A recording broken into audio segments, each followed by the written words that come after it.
अब वफा मुमकिन नहीं, ये सिलसिले क्यों हैं?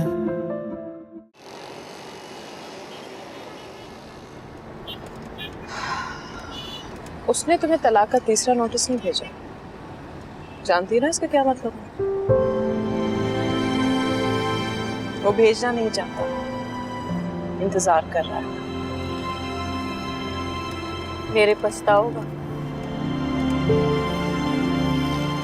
सच बताओ, क्या शौहर अपनी बेवफा बीवी के पछताओ का इंतजार करते हैं?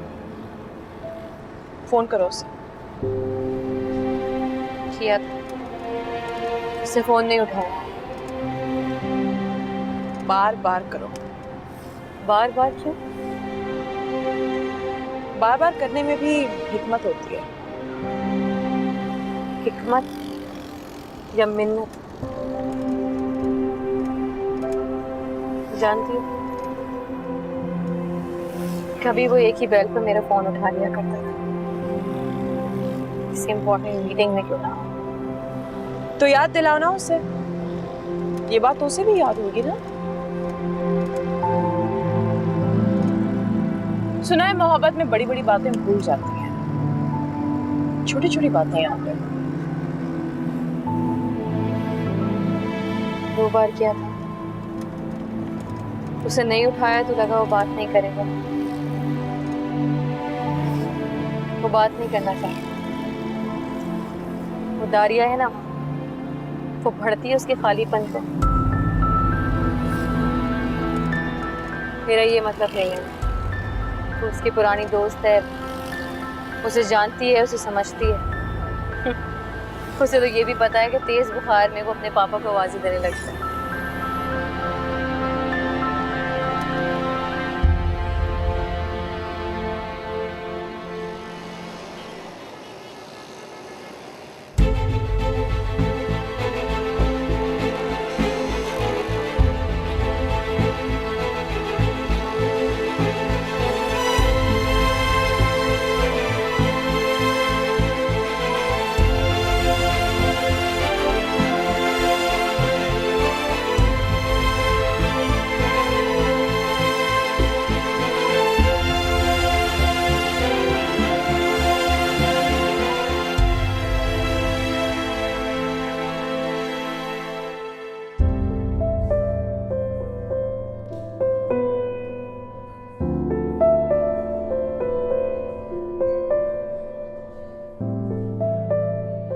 I think I'm an idiot. मैं अभी तक यकीन ही नहीं कर पा रहा हूँ कि तुम लोगों से मेरे सारे रिश्ते टूट गए।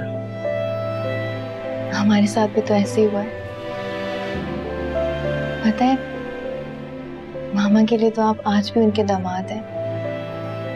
बेख्याली में अक्सर आपका नाम पुकार लेती हैं, जैसे आपको दुआ दे रही हूँ।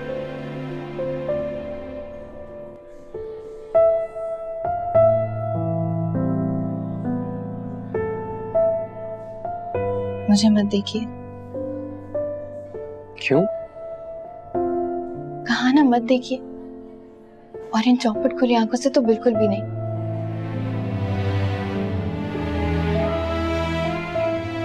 मुझे शर्म आती है अब आपसे।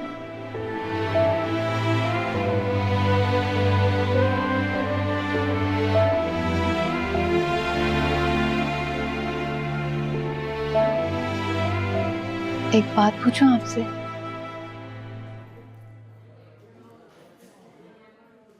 कहिए ना, पूछो।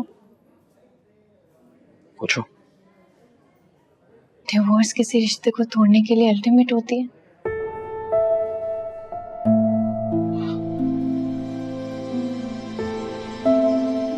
ये सवाल अगर तुम माया से पूछो तो अच्छा है। ये सवाल आप माया से पूछे तो? तुम दोबारा चेकअप के लिए गई हो? क्यों? लगता है सर की चोट का असर काफी दिनों तक रहता है। और दिल की चोट का असर कब तक रहता है? चोट लगेगी तो पता चलेगा तुम्हें। जिसे चोट लगी है उससे पूछ रही हूँ। कभी बैठकर सोचना,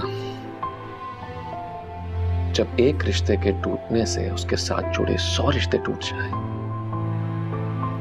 तो चोट कितनी गहरी होगी। तभी तो पूछ रही हूँ, डिवोर्स किसी रिश्ते को तोड़ने के लिए अल्टीमेट होती है?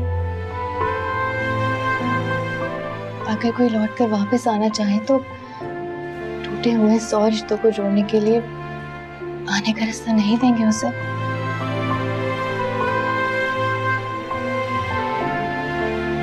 सैफ से क्या हुआ? क्या हुआ ये नहीं मालूम, लेकिन जो उसने चाहा वो नहीं हुआ। जानती हो, मोहब्बत बड़ी सेल्फ रेगुलेटेड होती है। वो लोगों के साथ वही सलूक करती है जो लोग उसके साथ करते हैं।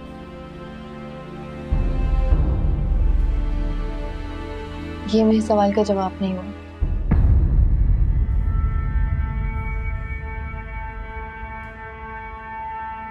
तो इसलिए फोन कर रही है?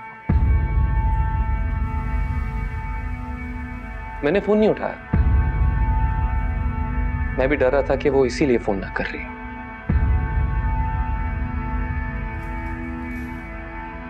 तुमसे बात हो तो उससे कहना उसका मुझे छोड़कर जाना उतना बुरा नहीं लगा मुझे, जितना उसका लौटकर आना बुरा लगेगा।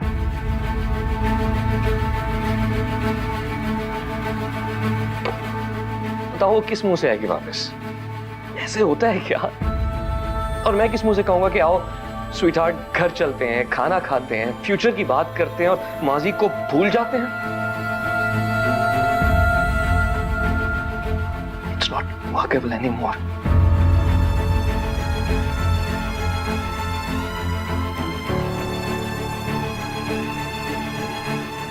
तुमसे एक बात कहूं, ऐसी बाय द वे,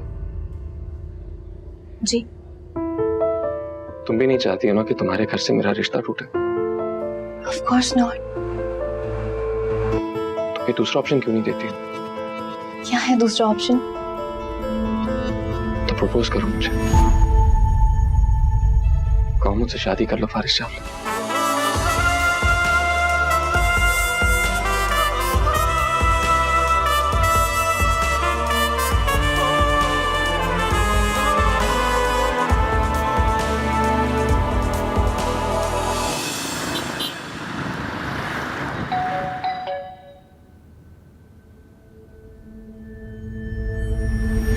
मेरे आने का वक्त है, 2 घंटे बाद सो के उठूंगा। अबे उठ जा प्यारे, दुनिया तो वैसे ही चाहती है कि हम गहरी नींद सो जाएं, इसलिए तुझे ना अपना टाइम टेबल चेंज करना पड़ेगा। तुम्हारे लिए नहीं यार, अपने लिए। तुम्हें बाद में पता चलेगा कि तुमने जो किया अपने लिए किया। चाय पियोगे?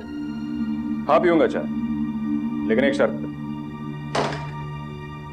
तू मेरी पूरी कहानी सुनेगा और कहानी सुनने के बाद मेरे साथ काम पर निकल पड़ेगा, ओके?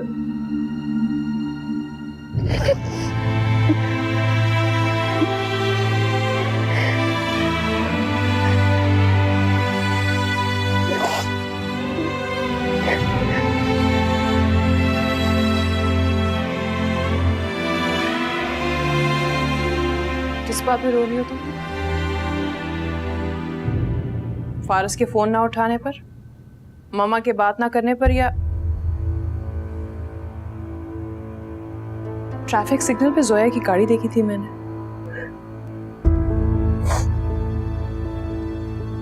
सिर्फ गाड़ी देखी थी? नहीं, मैंने देखा वो फारस उसके साथ बैठा हुआ था।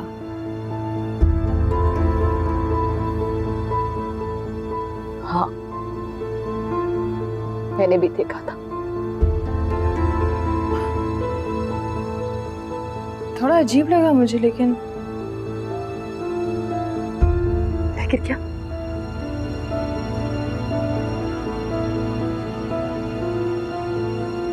नहीं, ऐसी कोई अजीब बात भी नहीं है। पुराना ताल्लुक है, दोनों में दोस्ती थी बहुत। और फिर वो एक्सीडेंट वाला वाकया,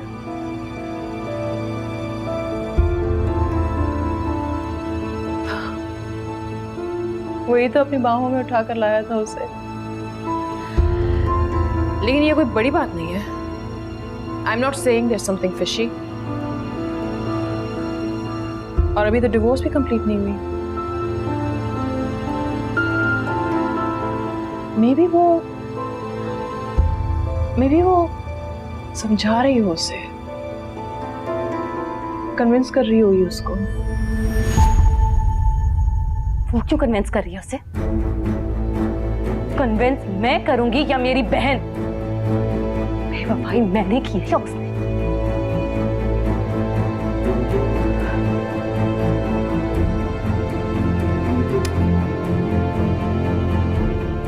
Take a pill and sleep.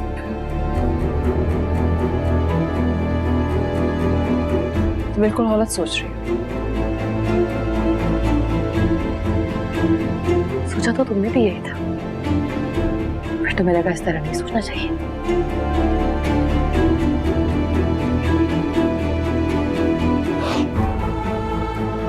घबराओ नहीं, मैं इससे ज्यादा नहीं रहूंगी, पक्का।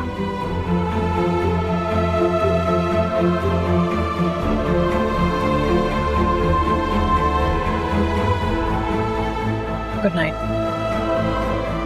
Good night.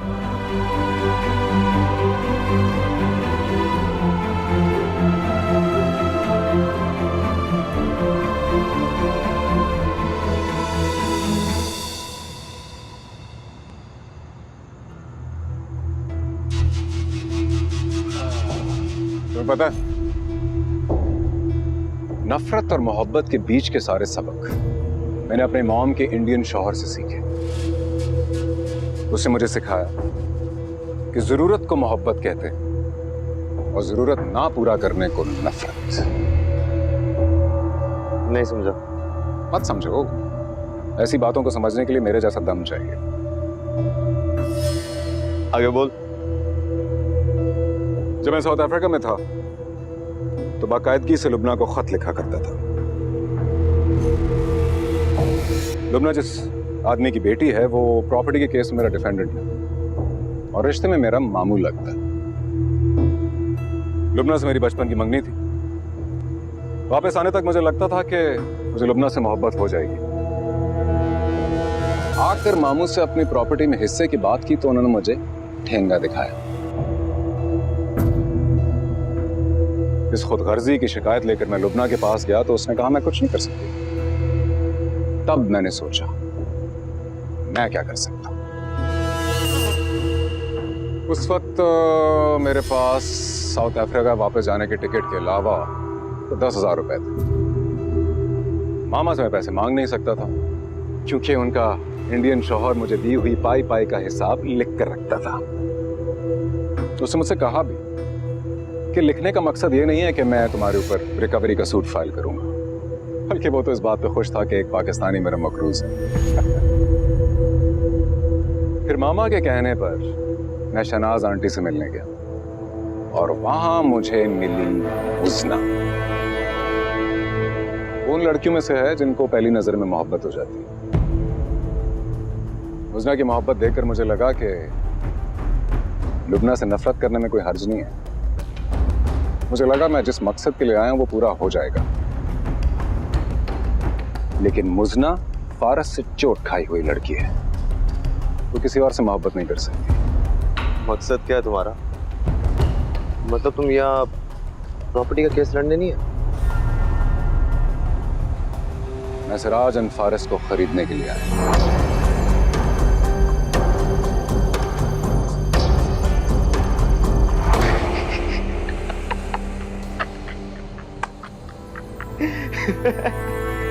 चला चाय पीते।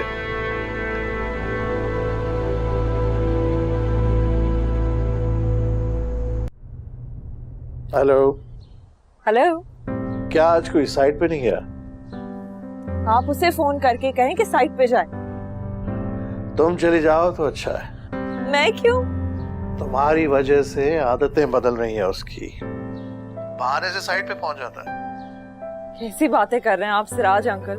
इतनी लंबी गुफ्तगू कर रहा था वो अभी किसी से फोन पे और आप कह रहे हैं कि आदतें बदल रही हैं। मस्ट बी सम बिजनेस, वरना फोन पे तो वो लंबी बात ही नहीं करता। आपने कभी चेहरा देखा है उसका? जो वो अंदर से महसूस करता है वो उसकी शक्ल पे नहीं आता। It's better if you ask कि क्या बात हो रही थी। एक्चुअली तुम जानबूझकर इग्नोर कर रही हो उसे। ये किसने कहा है आपको? हाँ, मैंने सुना है कि कहते हैं in love ignoring is the best policy. मैं अब आपको लिखकर दस्तखत करके दे रही हूँ। क्या? मैं उससे मोहब्बत नहीं करती और मंडे को मैं जा रही हूँ लंदन वापस। ठीक है, तो तुम मुझे लिख कर दे दो। क्या? कहा ना कि लिख के दे दो कि तुम उससे मोहब्बत नहीं करती और तुम मंडे की फ्लाइट से वापस चली जाओगी, चाहे वो तुम्हारा हाथ पकड़े या तुमसे मिन्नत करे कि उसे तुमसे मोहब्बत हो गई है और तुम्हारे बगैर उसका दफ्तर क्या जिंदगी भी बर्बाद हो जाएगी। ये सब सिखा दिया है क्या उसे? मोहब्बत कोई सीखने की चीज है। अच्छा, अब मैं साइड जा रही हूँ। खुदा हाफिज। गुड क्या? प्लान क्या है? मैं लुबना के डैड के साथ डील करने लगा हूँ। डील क्या है? अगर मैं अपना केस वापस ले लेता हूँ तो मुझे 5 करोड़ देने के लिए तैयार हो जाए। मतलब तुम खड़े खड़े करोड़पति हो जाओगे? सिराज एंड फारिस की बैलेंस शीट 550 करोड़ तक, यानी तुम 5 करोड़ से 550 करोड़ का कारोबार खरीद लोगे? 5 करोड़ से खरीदना शुरू करें। वो कैसे? हम उनके खिलाफ टेंडर्स में जाएंगे, कैपिटल बिल्डर्स के नाम से। चलेगा। फिर हम टेंडर जीत जाएंगे। कांग्रेचुलेशन। हम टेंडर्स जीत जाएंगे। ये बिकाऊ दुनिया है जेबी, यहाँ हर आदमी अपने माथे पर अपना कीमत का टैग लगाया करता है। और हमने तो एक आदमी को खरीदना सिर्फ। कौन है वो आदमी? वही जिसका नाम टेंडर्स के ऐड के आखिर में लिखा हो। ज़ेरे दस्तखत कोई भी वजह बगैर बताए किसी भी टेंडर को मंसूख कर सकते। लेकिन क्या? कैपिटल बिल्डर्स को तुम रन करोगे। मैं क्यों? मैं सिर्फ तब सामने आऊंगा जब सिराज एंड फारिस के तमाम शेयर्स मेरे नाम हो चुके हैं।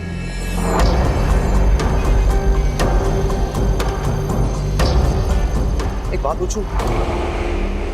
ये बिल्डर्स क्या करते हैं, कैसे काम करते हैं, काम आता तुम्हें? मुझे काम से पहले और काम के बाद का काम आता है। काम तो इंजीनियर्स और बेचारे मजदूरों ने करना। कसम से मैं कुछ नहीं समझा। तुम सिर्फ बैठकर कैपिटल बिल्डर्स चला, सोचने का काम मैं कर दी। कब से चलाऊं? बस मेरी शादी के फौरन बाद। शादी? तुम शादी कर रहे हो? किससे? और तुमने तो कहा था कि तुम्हारे प्लान में लड़की का जिक्र नहीं होगा। मैंने प्लान में तो लड़की का जिक्र नहीं किया, लेकिन एक लड़की है जिसकी बदवाओं से मुझे डर लगता है। और सुना है कि बदवाएं कारोबार में पीछा करती हैं। माया? वो बेचारी तो पहले किसी की बदवाओं के असर में। मुझे नाम बताओ उसका। अभी तो मुझसे सख्त खफा है, मान जाएगी तो बता दो। मतलब कैपिटल बिल्डर्स के चलने में देर लगेगी? एक रूठी हुई लड़की मानने में कितनी देर लगा दी?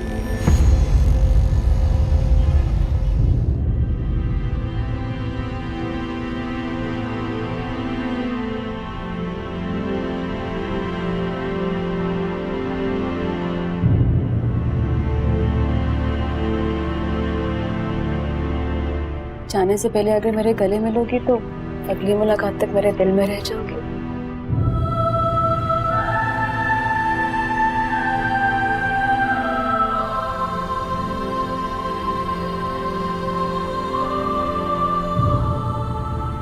मैंने तो कहा है मत जाओ।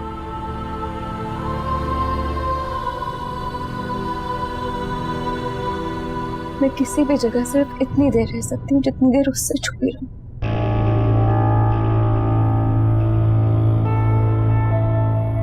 जब तक मैं यहाँ रहूंगी वो यहाँ नहीं आएगा। तुम भी अब ज्यादा देर यहाँ नहीं रुकोगे। तुम्हारी मामा ने तुम्हारी आवाज सुन ली, और एक माँ के पिघलने के लिए आवाज की इतनी सी आंच काफी होती है।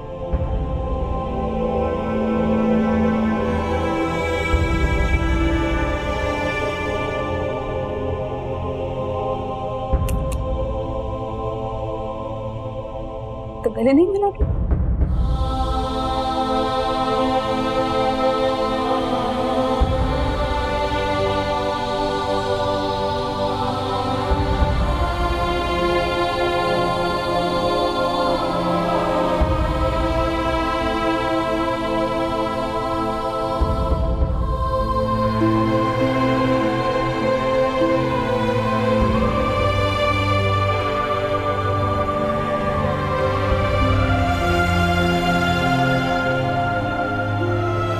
बीबी जी सामान ले जाऊं?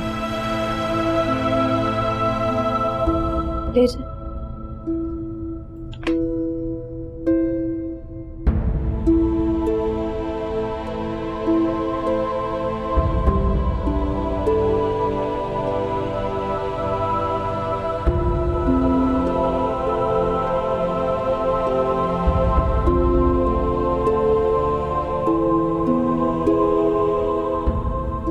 समझ जाओ।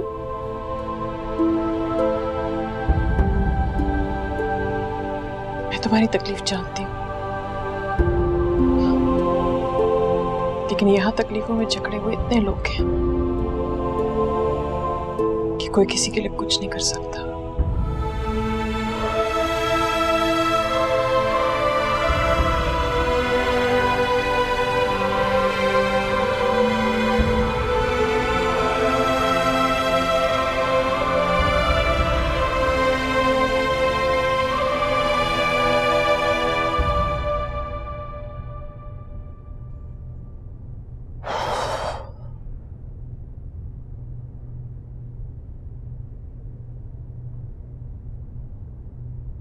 तुम भी अब यहां से चले जाओ,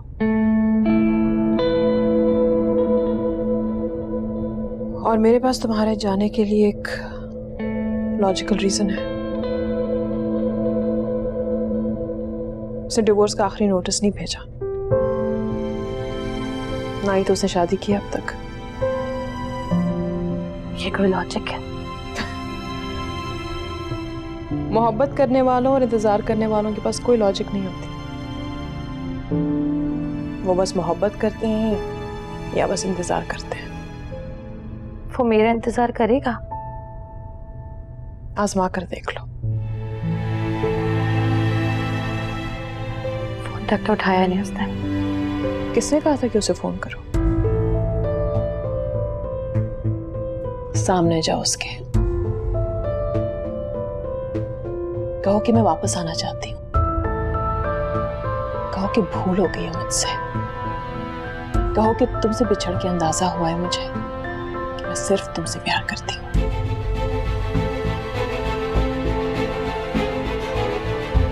फोन पे बात नहीं करना।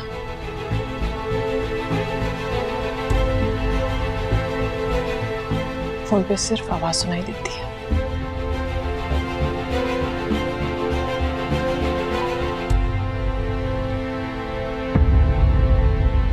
अंदर आओ। तुम मेरे कमरे में क्या कर रहे हो? तुमसे बातें कर रहा हूं। वैसे तो तुम हर बात का कड़वा जवाब देती हो, लेकिन जब पास नहीं होती तो तुमसे बात करके लगता है तुम जैसा कोई दोस्त नहीं। अब क्या हुआ? ऐसे तो तुमसे सारी बातें कर चुका हूं, लेकिन एक सवाल बाकी है। उसका जवाब चाहे कड़वा ही क्यों ना हो, मैं तुम्हारे मुंह से सुनना चाहता हूं। पूछो। पहली मोहब्बत में माफी का स्टेटस क्या है?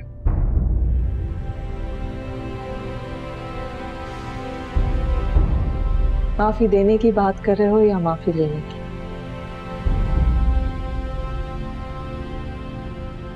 माफी देने की। ऐसे तो पहली मोहब्बत में माफी नहीं होती, लेकिन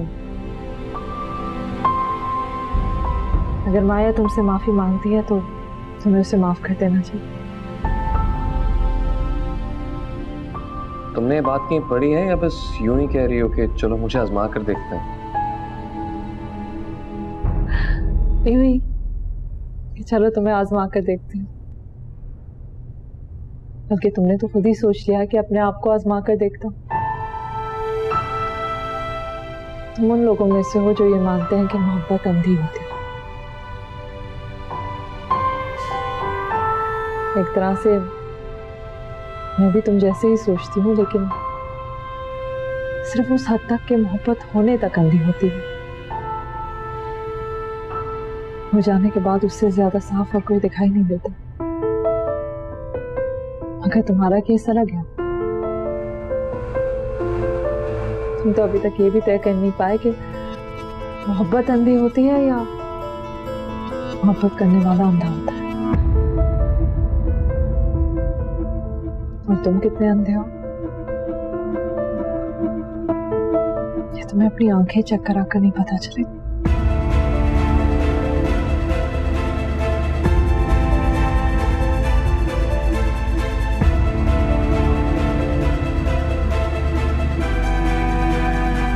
मामा, जब मेरा एक्सीडेंट हुआ था तो आप कितनी देर में पहुंची थी? 1.5 घंटे बाद। मैं उस वक्त कहाँ थी? ये तुम क्यों पूछ रही हो खामखा? बताइए ना। ऑपरेशन थिएटर में, और तुम्हारे बचने की कोई उम्मीद नहीं थी। अच्छा, एक बात बताएं, अगर किसी लड़की का एक्सीडेंट हो जाए और वो बेहोश हो जाए, उसको कोई भी बाहों में उठा कर ले आएगा? तुम बताओ क्या करना चाहिए?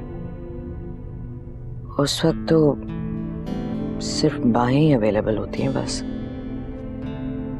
स्ट्रेचर के पहुंचते पहुंचते इजराइल पहुंच जाते हैं, तो फिर चाहे बाहों में उठा लो या स्ट्रेचर पर डाल लो, एक ही बराबर है।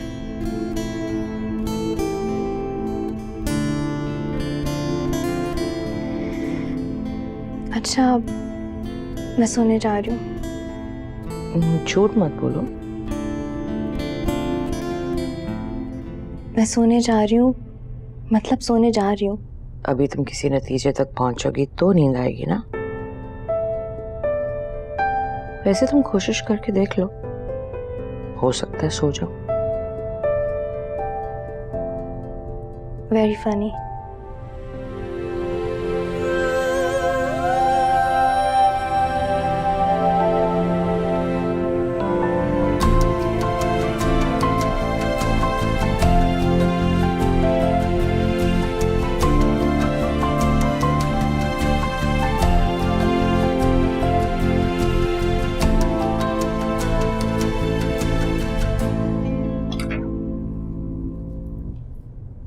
कुछ पता चला? वो वापस आना चाहती है। उसको फोन करो, को फौरन आ जाए। लेकिन मामा, उनको छोड़ो, ये भी पागल है, घर आने की इजाजत मांग रही है। आप तो नहीं कहेंगे उसे कुछ? डांटूंगा थोड़ा सा, उसके बाद बस खत्म। और मामा क्या करेंगी? वो मामा बात नहीं करेंगी। यही तो मुसीबत है। ओहो, क्या मुसीबत है? मुझसे खफा हो जाए तो महीना भर बात नहीं करती, लेकिन रहती तो मेरे पास है ना, खाना पकाकर तो देती है। तो करूं फोन? हाँ, उसको कहो कि खाना पकने से पहले घर आ जाए।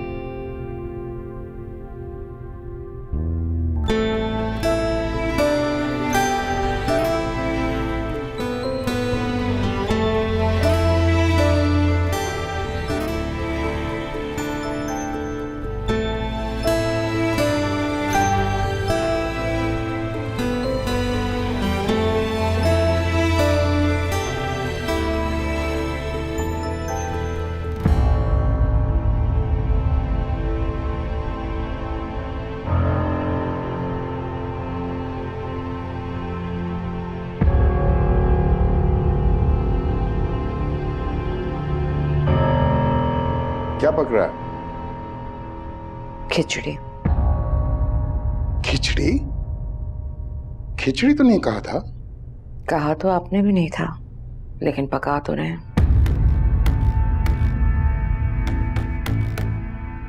यहीं जमे रहे। सीढ़ियों पर कदम भी रखा ना तो किचन के सारे बर्तन तोड़ दूंगी।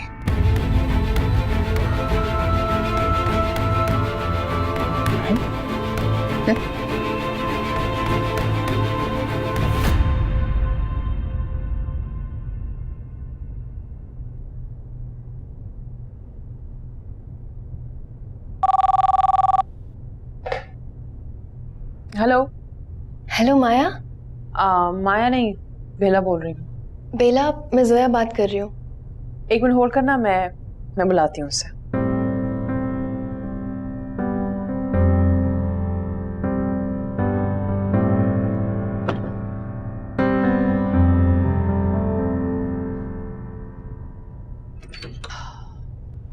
जोया वो घर पे नहीं है। घर पर नहीं है, मुझसे बात नहीं करना चाहती।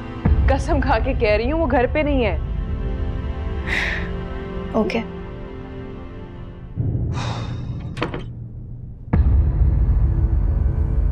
तुमने मेरे लिए झूठी कसम खा ली। कहाँ थी तुम? तुम्हारे कमरे में। जोया कब से फोन कर रही है, तुमसे बात करना चाह रही हो। मैं उससे बात नहीं करना चाहती। माया ये ठीक नहीं है। अगर वो फोन कर रही है इसका ये मतलब है तुम्हारे घर जाने के रास्ते बन रहे हैं, रास्ते से कांटे हटाए जा रहे हैं। इसी बात का तो दुख है मुझे। अब की बार भी कांटे उसी ने उठाए जिस बेचारी ने बड़ी मेहनत से बिछाए थे। सचमुच बहन है ये तुम्हारी? बस यही अच्छा सवाल किया है तुमने। मैं भी अक्सर खुद से पूछती हूँ, सचमुच बहन है मेरी?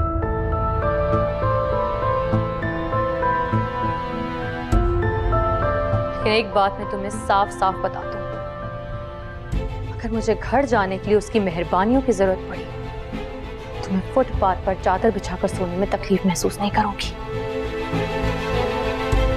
आखिर ऐसा क्या किया उसने?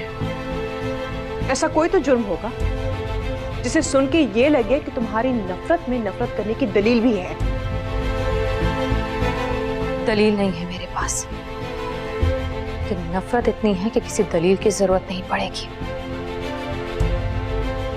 मुझे शायद घर जाके मामा के गुस्से का सामना करने में ना ही कोई शर्म है ना ही कोई तकलीफ, लेकिन अगर वो मेरे सामने आ जाएगी तो मेरा सर शर्म से झुक जाएगा।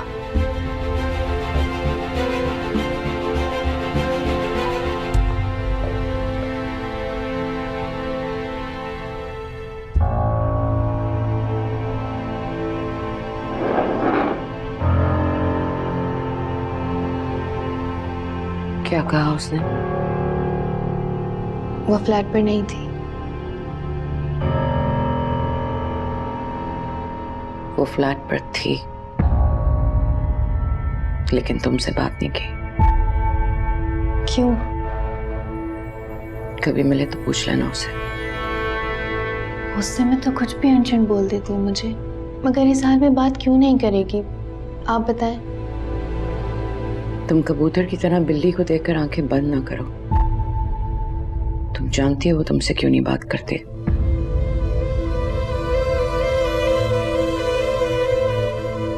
कितनी अजीब बात है ना, आप दोनों भी जानते हैं कि वो मुझसे नफरत करती है, लेकिन बता क्यों नहीं देते कि इसकी वजह क्या है?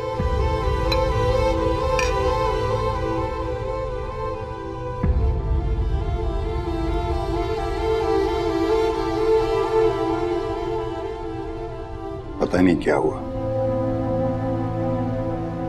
लेकिन अब लगता है कि हम दोनों से कोई गलती हुई है।